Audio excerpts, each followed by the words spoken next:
8:55 p.m., a severe thunderstorm was located near Cashtown, moving northeast at 25 miles per hour.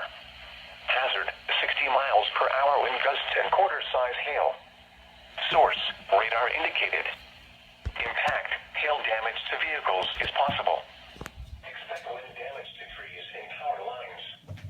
Locations impacted include Hampton, Lake Mead, East Berlin, Pine Grove Furnace, Mount Holly Springs, Ortana, Aspers, Cashtown, Lorentzville, and York Springs.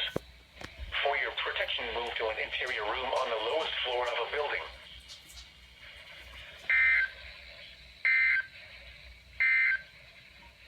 The National Weather Service and State College, Pennsylvania.